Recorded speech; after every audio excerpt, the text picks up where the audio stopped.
L'enjeu pour le Mali, c'est d'abord faire face aux défis sécuritaires. Et malheureusement, le ministre en charge de la sécurité a échoué dans sa mission. Tenez-vous bien, pour l'année 2015 uniquement, nous avons vu 115 attaques au minimum sur l'ensemble du territoire national. Et sur ces 115, 304 personnes ont perdu la vue.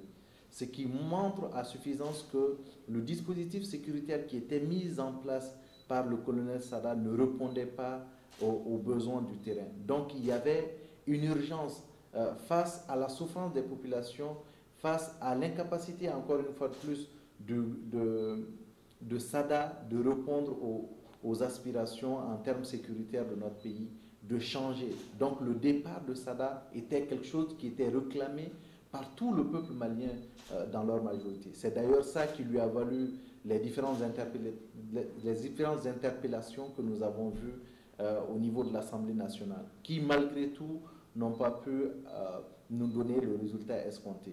Donc oui, le départ de Sada s'imposait tout naturellement. Deuxième départ, c'est le départ de Mamadou Diarra qui était en charge de la justice. Tout le monde convient aujourd'hui que ce monsieur a brillé par son absence. Ce monsieur a brillé par son manque de résultats, par son manque d'action ou par son inaction.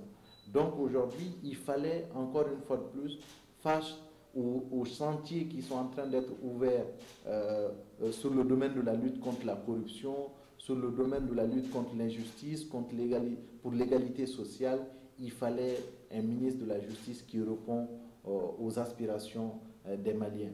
Et celui qui vient de le remplacer, moi je l'ai connu lorsqu'il était à Caille, il a produit de très bons résultats au niveau local. Donc on va espérer qu'il va reconduire les mêmes résultats au niveau national. Mais ce qui est dommage, qu'il faut obligatoirement signaler, c'est qu'il y a d'autres ministres auxquels on s'attendait à la sortie, notamment celui de l'urbanisme, avec tout ce qu'il y a eu comme scandale autour des attributions des logements sociaux. Il y avait la possibilité également de faire partir ce dernier.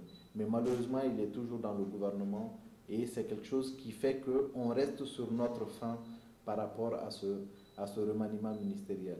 Donc la dame aussi qui est venue au niveau de ce département, on va l'observer et on prend acte de sa nomination et on verra en fonction des actes qu'elle va pouvoir poser les prochains jours pour voir quels résultats est-ce que nous allons pouvoir atteindre.